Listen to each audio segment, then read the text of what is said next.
Essentially You podcast. Amy Smith, how are you doing today, girl? I'm amazing. I'm excited to connect with you. Oh my gosh, we've already had the most incredible conversation already. I'm Yep. like, okay, we got to bring this to the show. Yeah, Uh, save it for the show. Save it for the show. Save it for the show.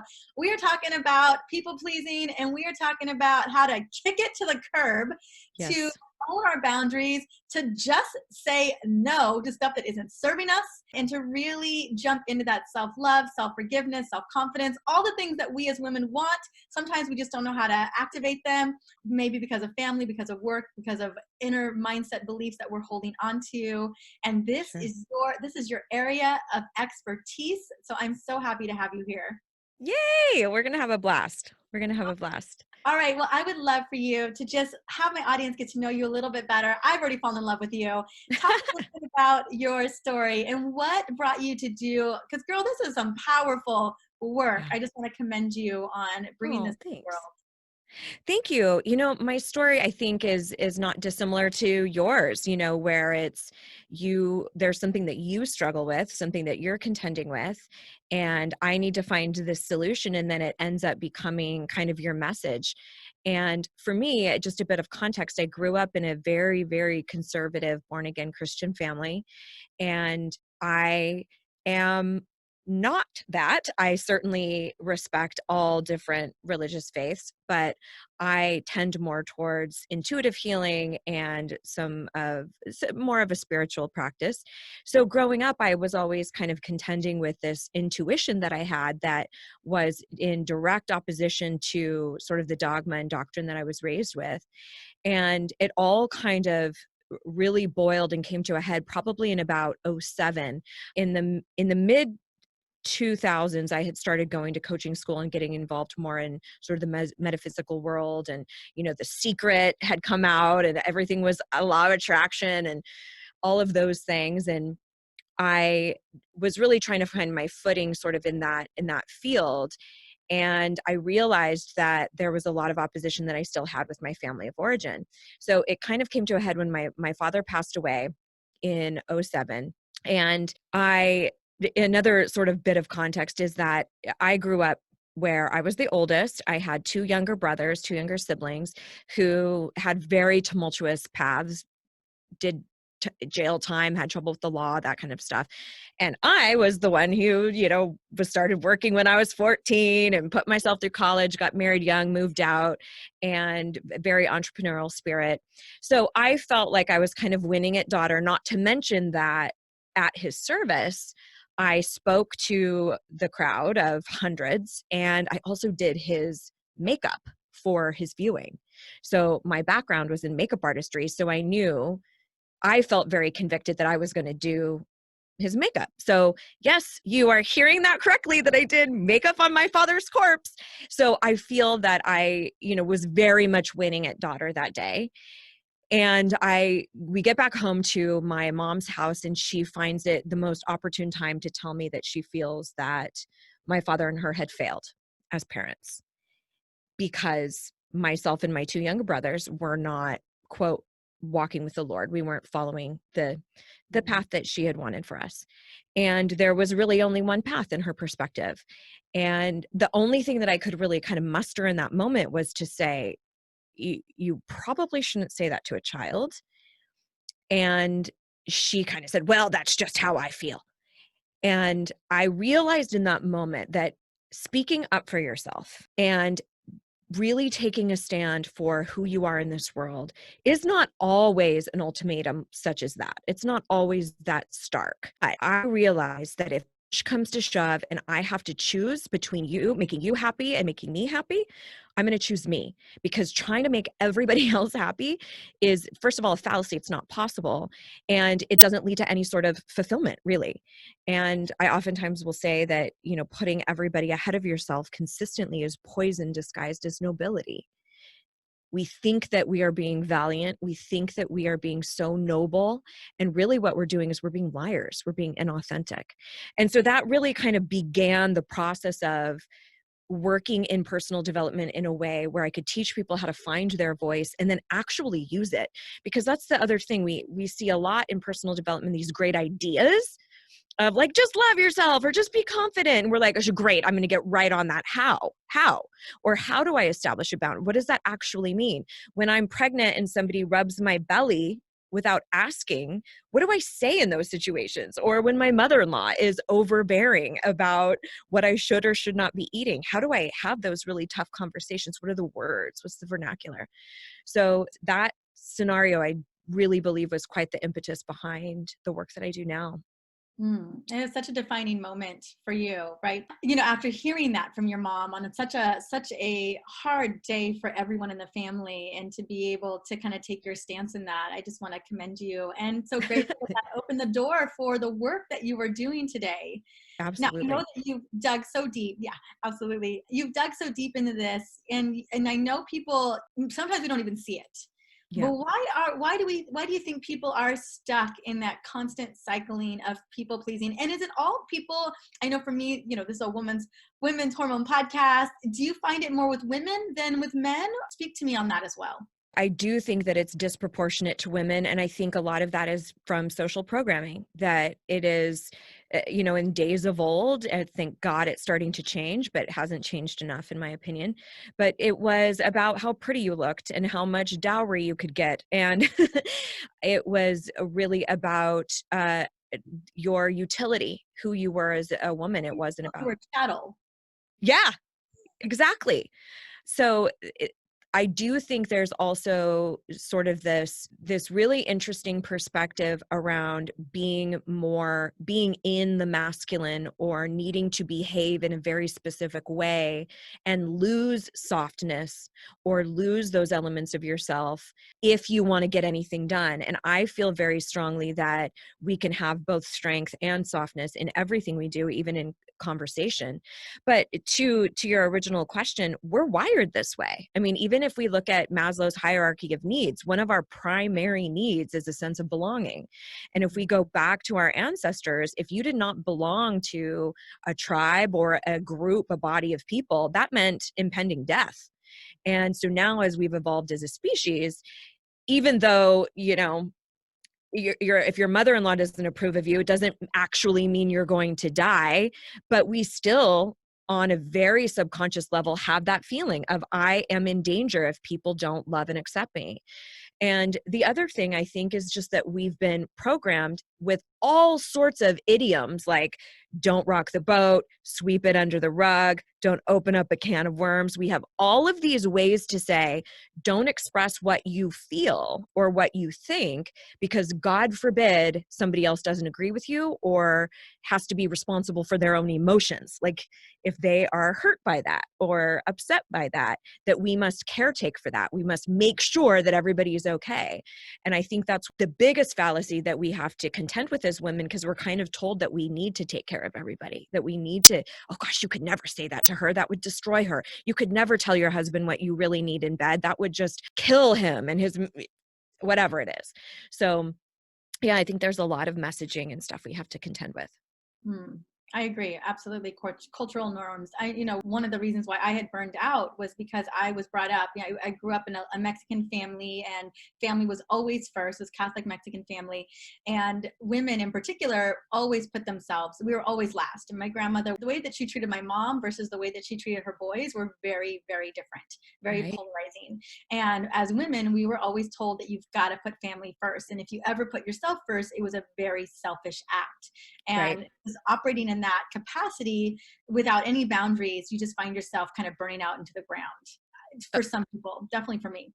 Completely. And I think what you're bringing up here too is sometimes the culture in which you were raised is an additional level, not just American culture, but your ethnic background could also play a huge role in it. And I personally, and perhaps this is my privilege coming out as a white woman, but I do not subscribe to the idea of family above everything. I think we look at massive toxic trauma that's passed down generation to generation based off of these ideas that we come through for family no matter what. And so for me, I think it's not about blood being thicker than water. I feel like it's respect is thicker than water. So if we do not have a mutual respect for one another, and you cannot treat me with the respect that I deserve, then I'm not going to get stuck in some sort of obligatory relationship that doesn't serve me. To me, that's martyrdom and then not a way to really live a powerful life. Hmm. I hear that. I absolutely hear that. So that the first step, one, I think that first step is one, recognizing one, that we're kind of stuck in this pattern. But that next step is recognizing that we've got to establish boundaries. And what Sure. I've read from so many people is, if you don't have boundaries, then in a lot of ways you're a liar, because you're not able to do the things Yes. that you're saying you can do. So talk to me about that. Because that, Yeah. I know for people, for the first time they hear that, it doesn't compute, but it is Sure. so true. Well, the first thing that I would say is, everybody listening, the place to figure out where I need to establish a boundary is usually the thing that you chronically and consistently complain about. And it's usually the things you complain about to the wrong people. So for instance, if you're furious with your subordinates at work or your boss, and your partner gets the earful, then there is probably a boundary that needs to be established. If you give an earful to your therapist, but you never talk to your partner about the stuff, that you're chronically complaining about in therapy, then it's likely that you need to establish some kind of boundary in that relationship. So I think if we look at our unrest, our discontent, our discomfort, and the things that we can constantly complain about, there's usually an opportunity there for us to be vocal about something. So the way I kind of perceive boundaries and the way I teach boundaries is threefold. It's kind of a threefold process. The first is to decide on the boundary. Like, what is it actually? And I think that it's incredibly important for it to be as linear and as definitive and specific as possible. So for example, if you tell, like in my scenario, if I were to tell my family, I need you to respect my spirituality more, well, what the hell does that mean? We don't know what that means.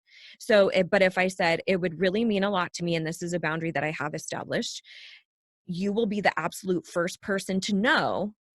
If I change my mind about my spiritual path, I will absolutely let you know. But until then, considering I don't give you books on Wiccan or on astrology or energy healing, I would appreciate it if you would give me the same respect and not share with me any works that you think that I need to read, and having those sorts of conversations. But the first piece is really delineating that.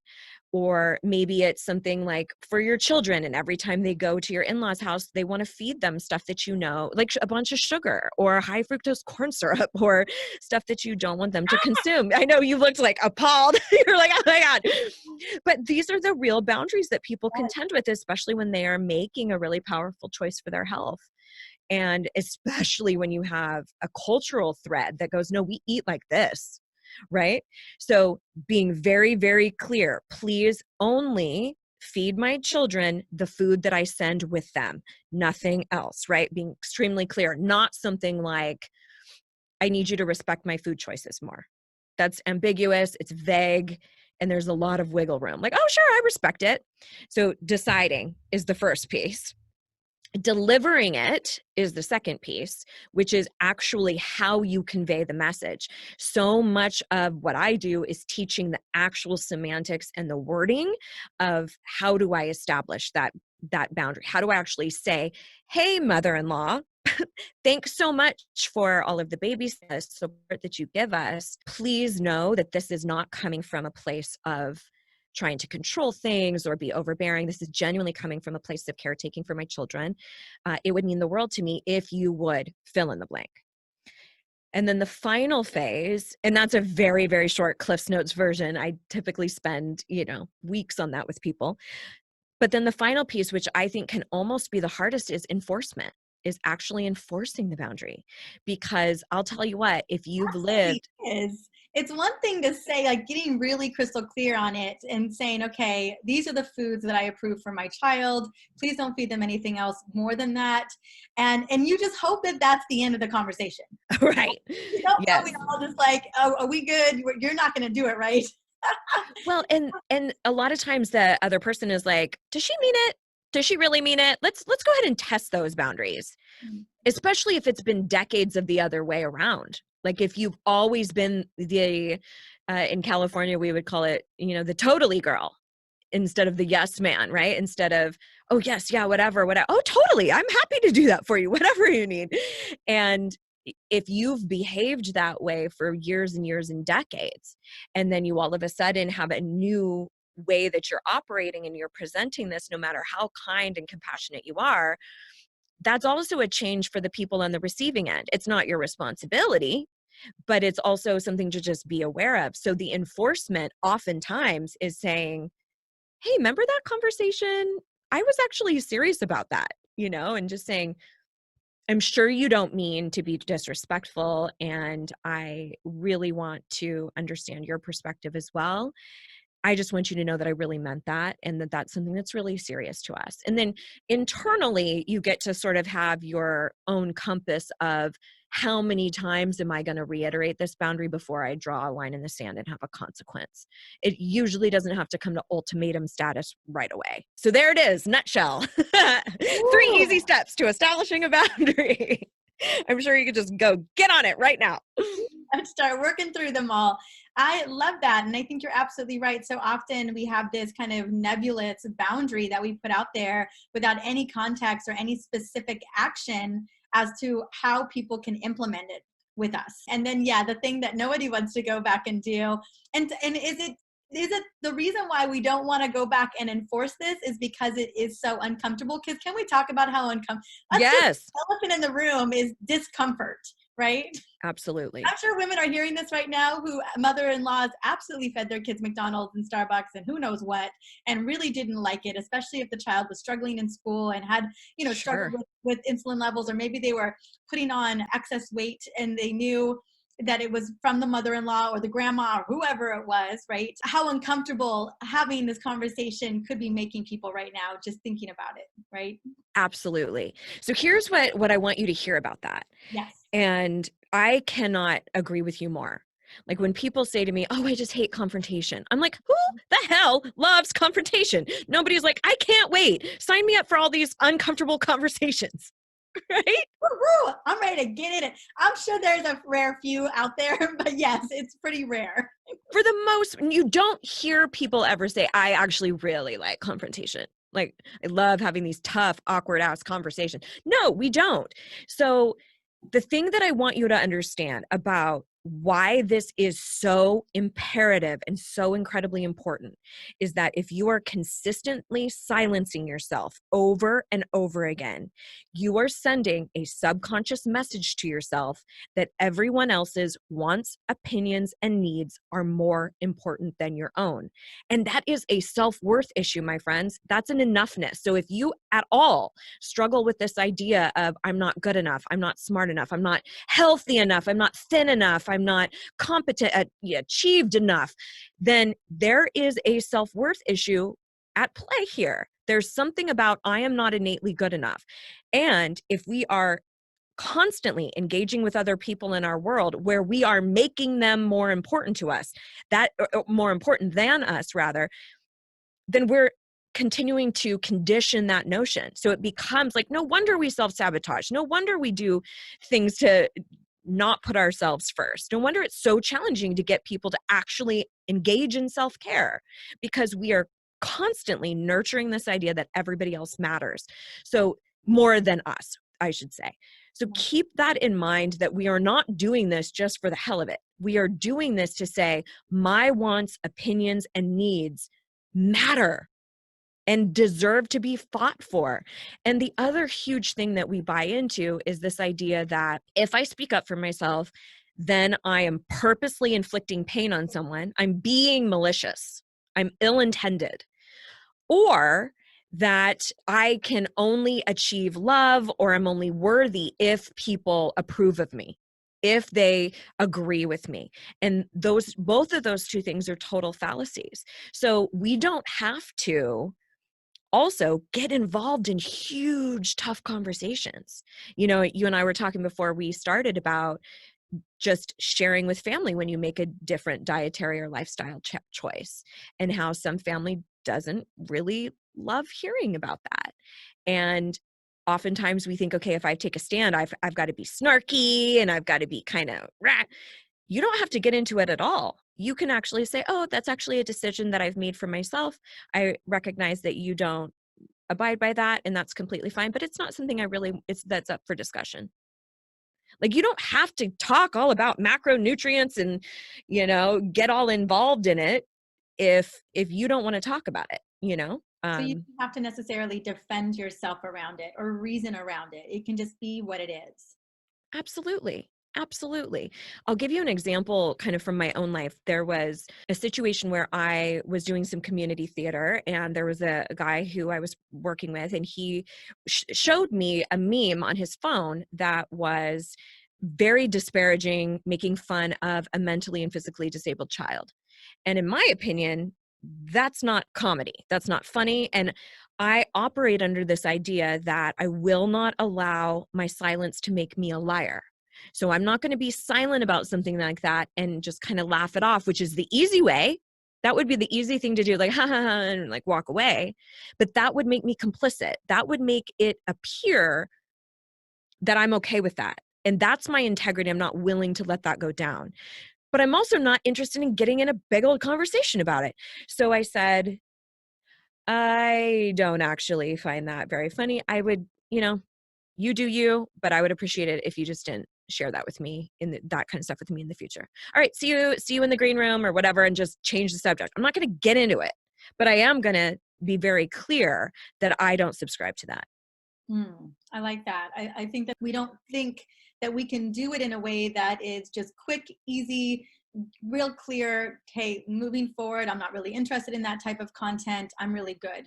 I think that we think that we have to get into it. And have you really explored that? I'm sure so often your clients, women that you've worked with and people that you've worked with, find themselves thinking that they need to over explain or defend Yes. the position. Absolutely. And I feel like over explaining is an extension of apologizing. It's saying, I need to validate my stance. For myself in my own life, I have always been very adamantly child free by choice from very, very early on. And that did not go over very well that I got married when I was 20. Everyone assumed that I was pregnant. Like And trying to get pregnant or yeah. And I'm like, that's not everybody's purpose in life, but okay. But in the early years, I felt very combative and adversarial. And I felt like I had to really explain my stance and take them to school, really. And then I realized, like, first of all, that's my reproductive health. That's personal. That's none of your business. Right. So I would also tell everybody out there, just because somebody asks you a question doesn't mean you need to answer. So people would say, so when are you guys going to have kids? And I would say, you know what, that's actually something that I'm not really interested in, but I don't want to continue this conversation. I truly hope you can understand. Or that's not something I feel comfortable discussing. I truly hope you can understand. Done. Case closed. Move on. Love it. I love that. It really did take practice. There were times when I had to write out literally what I wanted to say and then say it over and over and over and over again in the mirror in order for it to become second nature. So that is an important, I think, important delineation as well, is that just kind of that recognition that if you've been going about life, people pleasing or over explaining, or in a way apologizing for over explaining, that in order to get to this level of, hey, it's not a conversation I want to have right now, but I just want to close this down because I'm not going to have this conversation. This would require some practice for most of us. And I know for me, as I'm listening, like there's a lot of places where I have boundaries, and there's a lot of places where I've, like you said, I've allowed for that. Like I took the easy way out, and I'm sure so many of us, like as we're having this conversation, they're just like, pop, pop, pop, pop, pop. Like they're just all the time. They're just like, oh my God, I totally did that. Like, and particularly complicit. One of the areas where I am not complicit is really allowing for rape culture. So when I'll hear things I'm just like, that actually is propagating a culture that I'm not okay with. Like I'm not willing to explore this conversation. And so that's an area where I really take a stand, and I've practiced those in terms of boundaries, and I can shut that down really fast. But then there's other areas where I absolutely have let things go to the wayside. Like I'm just like, I'm just gonna let this go.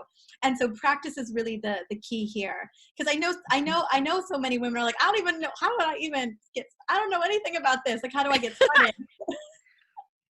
Like, it's Yeah. just uncomfortable. Like, they're just like, oh, I don't, I can just feel that.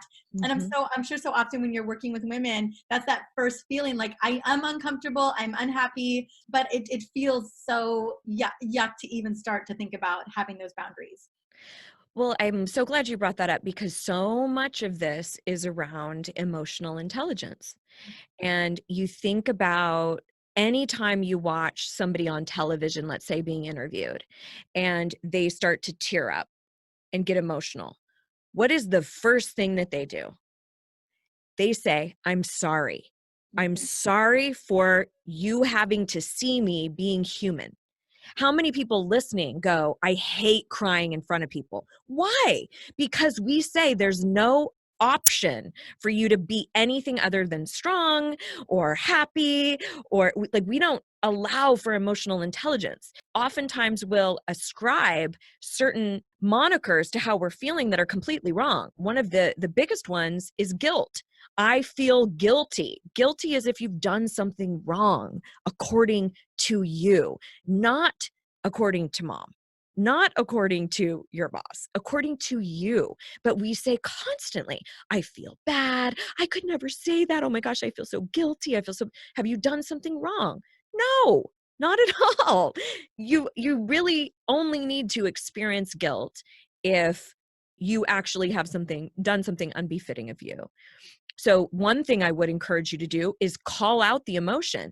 I feel compassion for this person who needs my help that I'm not able to come through for. Do I feel guilty? No, I'm not, I haven't done anything wrong, right? Or maybe I feel empathy, I feel concern, I feel uncomfortable. I feel straight up uncomfortable that this person wants one thing and I want another. This person thinks this is hilarious. I find it offensive. I feel uncomfortable. And that's okay. And the thing about emotions is that they're dramatic. They act like all hell's going to break loose if you actually feel into them, but they're just messaging. That's it. It's just messaging to tell you that something's going on. The same way our body gives us messages, right? Like, hey, pay attention. Something's awry over here in your joints. Something's awry over here that you're so chronically tired.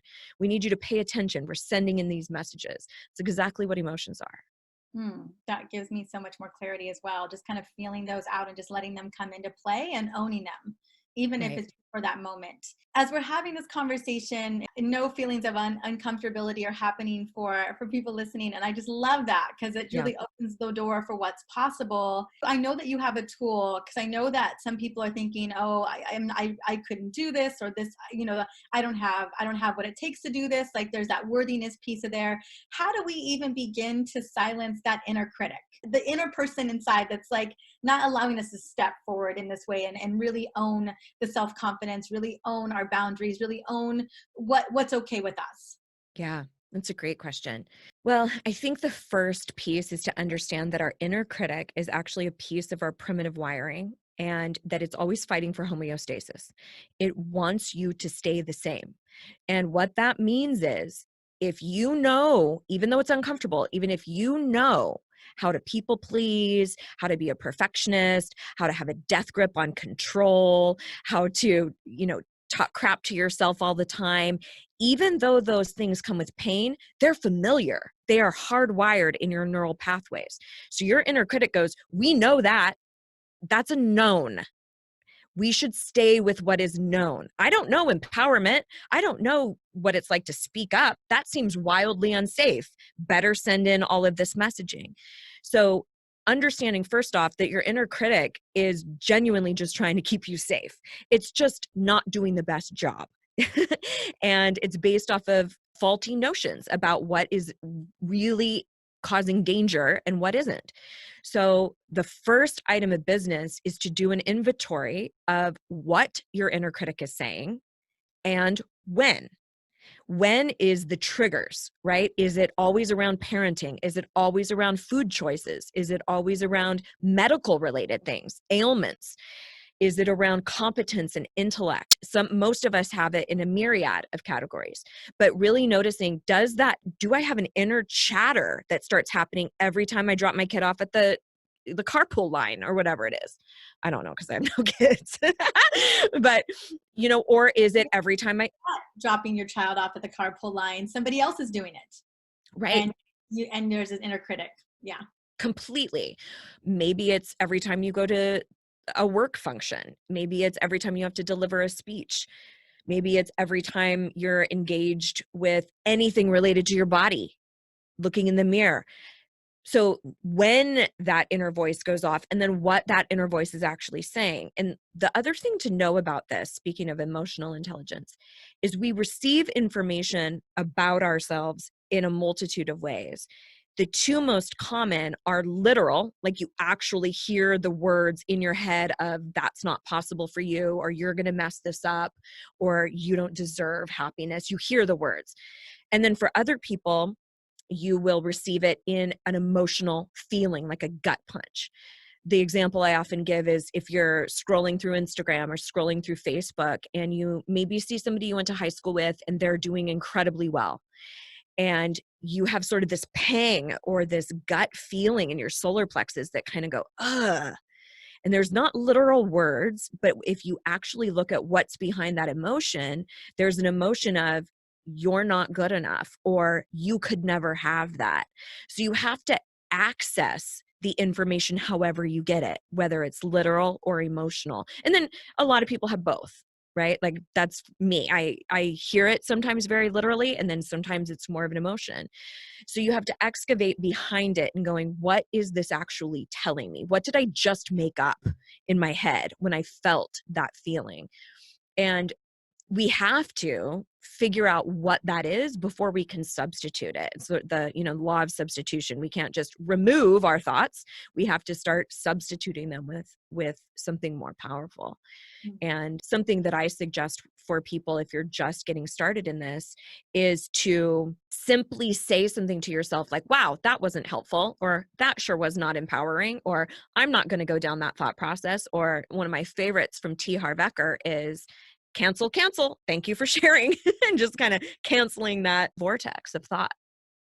I love that one too. And I've heard similar things to cancel, like cancel or delete. Like Yes. that, nope, that wasn't, I'm going to let that go. And just, again, that self-awareness, I think that's so key, is recognizing where the triggers come in.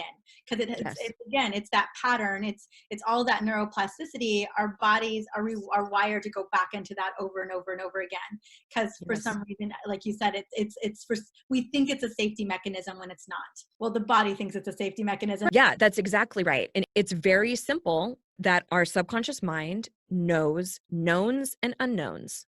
Knowns are safe, even if they're not, and unknowns are not safe, even though they might be totally safe, right? So that's the whole homeostasis. I'm trying to get back to just what I know. That's why anytime we embark on something new, immediately those thoughts come in. Well, who do you think you are? You're never going to be able to do that. It's not because it's dangerous. It's because it's actually uncharted territory. So just even having that compassion for how your brain operates can be huge, and going, oh, I see what you're doing. How cute. You're trying to take care of me. Oh, we're actually not in danger, sweet pea.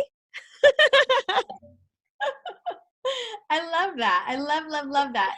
Again, that recognizing those little steps. And I think this has been so helpful. Last question, and this is an area where women, we struggle. And that's confidence, owning our confidence, like having J-Lo confidence, right? When we walk in the room, what do you think the secret to having confidence is? How do we harness that? Well, no one's going to like this. But I was like, I have to ask this. Yes, for sure. I'm so glad that you did, because a lot of times what we think is, okay, I will be confident when I've lost all this weight. I will be confident when I have all my energy back. I will be confident when I start this new business. I will be confident when I'm partnered. Fill in the blank. So we're kind of waiting around to conjure up some sort of magical confidence so that we can then progress on to life. And that's completely backwards. We only build confidence through repetition of trying and doing and actually being in action. So the idea is to start from a place of courage, not necessarily a place of confidence, because a lot of times that'll feel like it's eluded us. Like, I don't feel like I can conquer the world. But what I do feel like I can do is be courageous in this one piece of action. So let's say it's starting a new business, or becoming a health practitioner, or something that really lights your spirit on fire. And we think, okay, once my practice is booming, then I'll be confident. Well, we can't just make that happen right now. We have to take little small incremental action that's rooted in courage. And we can't have courage unless we have fear. So we have to acknowledge, okay, I'm scared of what people will think. I'm scared of what my in-laws are going to say, or my parents are going to tell me to get a real job, or I'm nervous about the financial piece. Okay, that's normal. Of course it is. That's my body is telling me this is new. Everybody pay attention. And then you can go, okay, what's the most courageous action I can take? Because that is the path to confidence. I love that. That is so powerful. We can just like take the mic off and drop it on the floor there. Little mic drop moment. Amy, you have given us so much food for thought. Not even just that. You have given us many steps moving forward. And I just want to say thank you so much. This interview was all the things I wanted it to be and even more. Oh, yay. When you're starting to feel stuff yourself, you're like, ooh, yeah, this is powerful.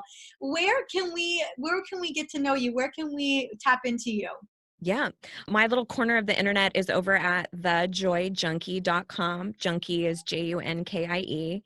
I will warn you that I'm a bit of a sailor, so be prepared for some colorful language, I should say. But I have tons of freebies over there on the site, and I do a podcast myself, and my husband is my little sidekick. So come hang out. I hang out mostly on Insta like you do as far as social. So yeah, come grab some freebies, learn some stuff, say hello. Awesome. And on Instagram, is it the Joy Junkie as well, or is it you? It is.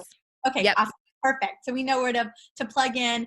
Thank you so much, Amy. And by the way, my husband and I, we work together as well. So it's so fun to see a husband and wife duo doing the big work in the world that you guys are doing. So I just thank you. Say that is so awesome. Oh, thank you. I've had a blast. Absolutely. See you soon.